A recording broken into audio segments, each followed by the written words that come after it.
بسم الله الرحمن الرحيم. كل نفس ذائقة الموت وإنما توفون أجوركم يوم القيامة، فمن زحزح عن النار وأدخل الجنة فقد فاز، وما الحياة الدنيا إلا متاع الغرور. لتبلون في أموالكم وأنفسكم ولتسمعن من الذين أوتوا الكتاب من قبلكم ومن الذين أشركوا أذى كثيرا، وإن تصبروا وتتقوا فإن ذلك من عزم الأمور. وإذ أخذ الله ميثاق الذين أوتوا الكتاب لتبيننه للناس ولا تكتمونه، فنبذوه وراء ظهورهم واشتروا به ثمنا قليلا فبئس ما يشترون. آمنا بالله. صدق الله العلي العظيم. إذا كان سيدنا وحبيبنا وقدوتنا وشفيع ذنوبنا أبو عبد الله الحسين عليه أفضل الصلاة والسلام مصباح هدى وسفينة نجاة، فمن يحمل هذا المصباح اليوم؟ ومن هو ربان هذه السفينة اليوم؟ وإذا رأينا الناس اليوم لا يزالون يحتاجون إلى الهدى ومصباحه وإلى السفينة ونجاتهم بها، فالسؤال هنا لماذا إذن مع وجود هذا المصباح وهذه السفينة لا يزال الناس في التيه، ولا يزال الناس يغرقون في لجج الابتلاءات والفتن؟ في مثل هذا المحضر الشريف ومثل هذه الأيام التي تسبق مناسبة من أعظم المناسبات التاريخية، حيث شهادة أبي عبد الله الحسين سلام الله عليه، وحيث الدنيا تقوم ولا تقعد بهذه المناسبة، يجدر بنا أن نتساءل: من الذي يجب أن يحمل هذا المصباح لينير درب التائهين ويقود هذه السفينة حتى ينقذ الناس الذين لا يزالون يغرقون هنا وهناك؟ ببساطة وبصراحة، حينما قال سيدنا وحبيبنا ورسولنا الأكرم محمد المصطفى صلى الله عليه وآله وسلم: العلماء ورثة الأنبياء. وقال سيدنا أبو عبد الله الحسين عليه السلام: إن مجاري الأمور بيد العلماء بالله الأمناء على حلاله وحرامه. حددوا من يحمل المصباح ومن يقود السفينة. نحن لا يمكننا أن نبرئ أنفسنا إذا وجدنا الناس يتيهون في الأرض ويعيشون الظلمات أو يغرقون في الفتن والابتلاءات ونقول: ماذا علينا؟ لا علينا. لا بد أن نرجع إلى أنفسنا. إخواني، من أعظم ما يبتلى به الإنسان ما ابتليت به اليهود من قبلنا، حينما قالوا بأن الله لا يعذبنا. يعني إنسان يبرئ نفسه ويزكي نفسه ويجعل نفسه فوق المساءلة، يجعل نفسه فوق القانون، فوق الوحي، يقول: أنا ما علي، أنا بعد كذا وكذا. المعصومون 14، أما أنا وأنت وأمثالنا فنحن لسنا معصومين، علينا أن ننفتح على النقد البناء الذي ينتقده الآخرون. ليس أحد بأعظم من أن يقال له اتق الله، وإلا يكون ممن يقول عنهم الرب سبحانه وتعالى أخذته العزة بالإثم ولا سمح الله. لا،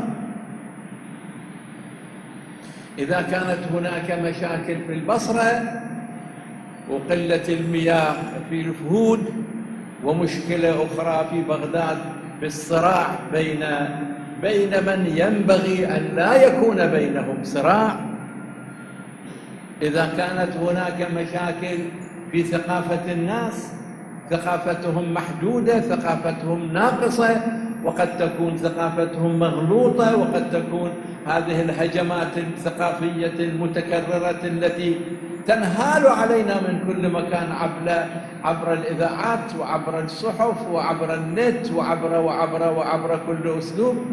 هذه علي أن أتحمل مسؤوليتي وأقول بلى، أين المشكلة عندي؟ في ظني إخواني ما أقوله لاحقا هو بعض الحل وليس كل الحل.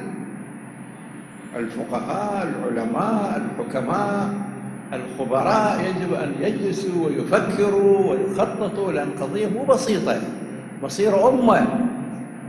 هنا العراق، هنا مو زيمبابوي أو جزر واقواق، هاي عراق. هنا بلد الرسالات، هنا بلد الأئمة. أكاد أقول إن صلح العالم عراق. فإذا وقعت المشاكل هنا، ونحن نتمنى أن إذا وقعت مشكلة في أدنى الأرض أو أبعد الأرض أهل العراق وعلماء العراق يحلوها، فنحن في العراق نبتلي المشاكل.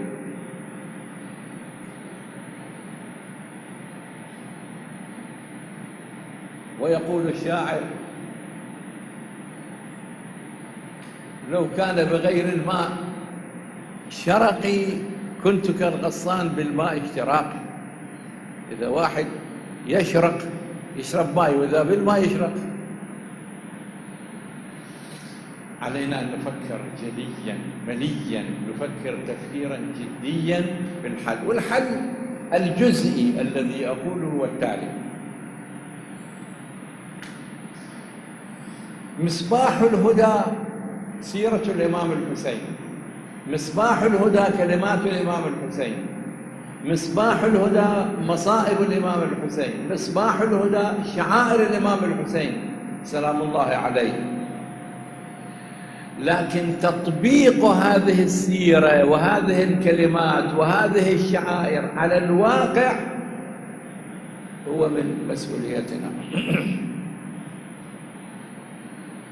وضع النقاط على الحروف هو من مسؤوليتنا، لأن الله سبحانه وتعالى يقول: ما يعلم تأويله إلا الله والراسخون في العلم.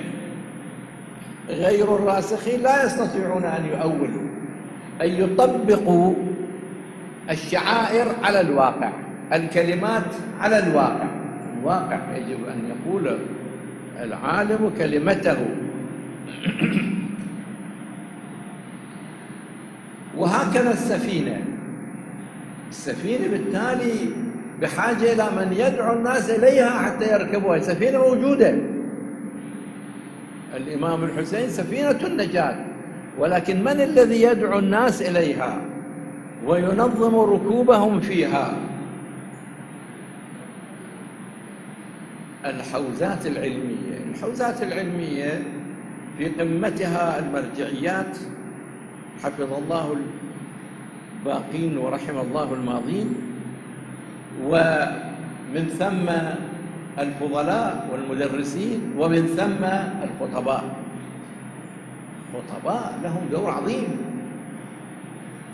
قديم كانت كلمة في الحوزات يقولون الخطباء سيوف المراجع.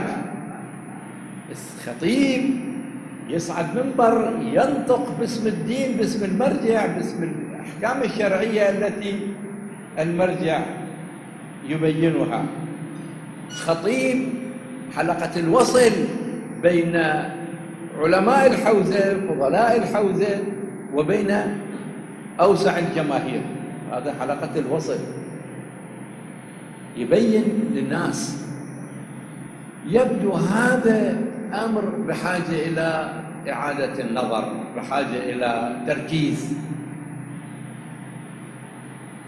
أن الخطباء إذا تحدثوا عن التاريخ وتحدثوا عن الشعائر وتحدثوا عن مصائب أهل البيت، ولا بد أن يتحدثوا، هذا هو الأساس، ولكن إذا تحدثوا لا ينسوا الواقع، وإنما يربطوا بين هذا الواقع وبين ذلك التاريخ.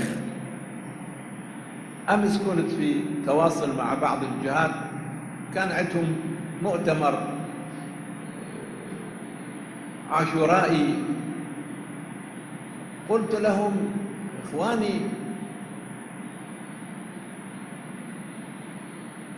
نحن ينبغي أن نفكر ما هي الأمراض والأعراض وما هي الانحرافات في مجتمعنا، ونبحث في التاريخ، وفي تاريخ الإمام الحسين، وفي عاشوراء الإمام الحسين. عاشوراء مدرسة كبيرة، جامعة عظيمة، بس يوم عاشوراء مدرسة. نبحث، إذا وجدنا الناس يستأثرون نتحدث عنهم، نتحدث معهم عن إثارة أبي الفضل عباس سلام الله عليه. إذا وجدنا الناس يتخاذلون نحدثهم عن أصحاب الإمام الحسين في كربلاء، كيف كان أحدهم يوصي الآخر عند وفاته بنصرة أبي عبد الله الحسين. إذا وجدنا الناس يتهربون من المسؤولية تحت طائلة بعض التبريرات نذكرهم بكلمات الإمام الحسين سلام الله عليه وكلمته العظيمة حينما قال: هيهات من الذلة. وإذا كان الناس يجلسون ويفكرون في المصائب والمتاعب ويضخمون هذه المتاعب وهذه المصاعب ويبحثون عن المكاسب، ماذا نقول لهم؟ نقول لهم: اجلسوا واستمعوا إلى الصديقة الصغرى زينب الكبرى كيف خاطبت ذلك الطاغية وقال: ما رأيته إلا، الله أكبر، ما رأيته إلا جميلا، الله أكبر. أنا أصغر من أن أقول أنا، ولكن بقدر علمي المحدود ومعرفته القاصرة أقول لكم: لم أجد في كلمات العرب والعجم وغيرهم كلمة توازنها كلمة السيدة زينب عقيلة الهاشميين التي قالت: ما رأيته إلا، ما قالت نصبر على بلائه وما قالت نشكر الله على ذلك، قالت: ما رأيته إلا جميلة. أعظم كلمة. يا ناس، إذا شوي انقطع عندكم الطاقة الكهربائية تولولون، شوي الماء خبط تولولون. يا ناس، انتم حسينيون، انتم زينبيون، ترفعوا عن ما في هذه الدنيا كما كنتم. كيف صبرتم 30 عاما على الطاغية وما تركتم دينكم وإيمانكم وولاءكم لأهل البيت؟ كيف جاهدتم داعش؟ الآن قضية نفس القضية، طالبوا بكل وسيلة، طالبوا، ولكن في حدود الممكن وفي حدود المستطاع. من أراد، من طالب وأمر بما لا يستطاع فإنه لا يطاع. الطاعة في حدود الاستطاعة، أليس كذلك؟ هذا كل العلماء والفقهاء والحكماء يعرفون هذه الحقيقة. لا تطلبوا المستحيل. هذه مدرسة كربلاء. من المعلم في هذه المدرسة؟ إخواني أنتم الأعزاء، أنتم الأفاضل، أنتم الخطباء، كل في حدود حوزته العلمية، حوزته الاجتماعية. قسم من إخواننا من شيوخ العشائر زاروني قبل أسبوع من الجنوب، قالوا جئناك سيدنا من أجل قضية. تفضل. قالوا نحن العشائر كنا سمحين، كنا إذا صارت بيناتنا مشكلة راجعنا العلماء، راجعنا شيوخنا الكبار، رجعنا لسنينية، السنين اللي عندنا، يعني التعاليم القديمة اللي عندنا. الآن صارت فينا غلظة، أعود وأقول غلظة، صارت مشكلة. هاي المشكلة تفجر الموقف بين القتل وبين الذبح وبين أخذ الأراضي، بين أخذ المواشي، بين كذا وكذا. نحن ندعوكم إلى أن تتحدثوا لنا عن هاي الغلظة. قلت له أو لهم: إخواني جئتم في الوقت المناسب وقلتم الكلمة المناسبة. فعلا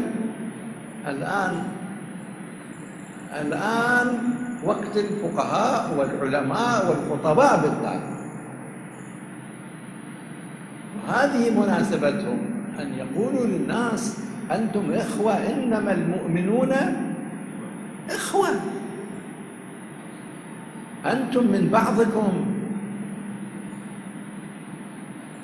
لماذا هذه الغلظة؟ خففوا الغلظة، خففوا. ورأيتم هذه الغلظة كيف تحولت إلى أمور أخرى. من يقول هذا للناس؟ العلماء. ربنا يقول: نستفيد من الآيات الكريمة بعض البصائر، كل نفس ذائقة الموت. إذن نحن إذا كنا نهاب شيئا فلا شيء أخطر من الموت، وإذا سقطت هيبة الموت أمام المؤمن فلا يهاب بعده شيئا. شو الموت؟ إذا موت، والموت ضرورة، كل نفس ذائقة الموت. وإنما توفون أجوركم يوم القيامة. لا تبحثوا عن مكاسب الدنيا. العلماء بحق يعيشون كما يعيش الآخرون، ولكن لا يأبهون بمكاسب الدنيا، بحطام الدنيا، لأن أجرهم العظيم عند الله سبحانه وتعالى. قرأت قبل أيام عدة روايات حول أن العلماء أقل من الأنبياء بدرجة، والعباد أقل من العلماء بدرجة، والشهداء أقل من العباد بدرجة. في بعض الروايات لا ذكر للعباد، مباشرة بين العلماء وبين الشهداء، وهذا واضح. هذه الرواية عن النبي صلى الله عليه وآله وسلم: مداد العلماء خير من دماء الشهداء. هاي رواية عامة، كل المسلمين يرون هذه الرواية. لولا العلماء كيف كان للمجاهدين أن يستشهدوا بفتاوى العلماء؟ المجاهدون يذهبون إلى الجبهات وبعضهم يختارهم الله بالشهادة. فالقضية قضية العلماء. أجورهم ليست هذه الأجور، كلما أوتوا من أجور في الدنيا فهي أقل مما أعد الله لهم في الآخرة. وأعظم ولعله أعظم أجر للعالم في الآخرة والشفاعة، يشفع في مثل ربيعة ومضر. ثم ربنا يقول: فمن زحزح عن النار وأدخل الجنة فقد فاز وما الحياة الدنيا إلا متاع الغرور. شلون الطفل درات تجيب اللعابة حتى تخدعه؟ الدنيا كلها مثل لعابة، المؤمن هالشكل يعتبرها متاع الغرور، أداة للغرور والخدعة. ثم يقول ربنا: لتبلون في أموالكم وأنفسكم ولتسمعن من الذين أوتوا الكتاب من قبلكم ومن الذين أشركوا أذى كثيرا. يعني يا إخوان، لا تأخذكم في الله لومة لائم، لا تخافون لومة لائم. هاي الكلمات من قديم كانت وتستمر. كل الأنبياء تعرضوا للومة اللائمين، كل الأئمة تعرضوا، كل العلماء تعرضوا. أنتم أيضا في نفس الطريق، فلا تهتموا بكلمات الآخرين. ثم يقول ربنا: وأن تصبروا وتتقوا فإن ذلك من عزم الأمور. والآية محور الحديث: وإذ أخذ الله ميثاق الذين أوتوا الكتاب. كل من أوتي الكتاب، كل من أوتي العلم، ففي رقبته ميثاق مع الله: لتبيننه للناس ولا تكتمونه. فنبذوه وراء ظهورهم واشتروا به ثمنا قليلا. في أظن رواية في هذا المجال، يسأل الراوي بعض هؤلاء العلماء: مو ثمن قليل يأخذون شيء كثير. الإمام يقول: مهما أخذوا فهو قليل بالنسبة إلى منزلتهم وأجرهم عند الله سبحانه وتعالى، فبئس ما يشترون. نحن الآن أمام استحقاق. نسأل الله بكل ما أوتينا من عزم، نسأله بأسمائه الحسنى وآياته الكبرى، نسأله بالنبيين والصديقين والشهداء والصالحين، نسأله بملائكته المقربين، نسأله بخيرة خلقه محمد وآله الطيبين الطاهرين،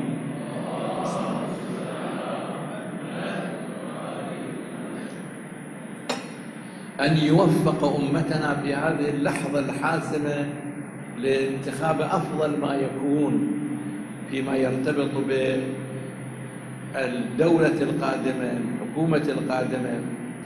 صحيح الأمور بيد الله ولا بد أن نجأر إلى الله. هذا امتحان عظيم. هذا الاختلاف الذي وقع بين الإخوة هذا ليس محبذا، بالتأكيد إنهم لن يقعوا إن شاء الله في بؤرة الصراعات وما يسمى بالحرب الأهلية، ولكن مع ذلك هذه الاختلافات تحجبهم عن خدمة الناس. يعني واحد ما جعل الله لرجل من قلبين في جوفه، إذا من الليل للصبح يفكر: يا نائب وياك، يا نائب وياي، وأنا شنو وأنت شنو، حصتي وحصتك. بعد يفكر في حل مشكلة الماء، مشكلة الكهرباء، مشكلة العمل، مشكلة البطالة، ما يفكر. هاي الاختلافات يجب أن تكون محدودة في وقت واحد، وهناك من نرجع إليه. إذا أنتم مؤمنين بالدستور ارجعوا إليه، إذا مؤمنين بالقيادة الدينية ارجعوا إليها، إذا مؤمنين بالمرجعية التي تؤمن بها ارجعوا واحفظ الخلاف وابدأ بالعمل. وإن شاء الله أنا عندي حديث سأقوله في الوقت المناسب في مهام الحكومة القادمة، وإنها مهام ثقيلة. أسأل الله أن يختار لنا الأفضل والأمثل، وأن يجعلنا إن شاء الله نتجاوز هذه المحنة بفضله وجوده وكرمه. إنه ولي التوفيق. وصلى الله على محمد وأهل بيته الطيبين الطاهرين.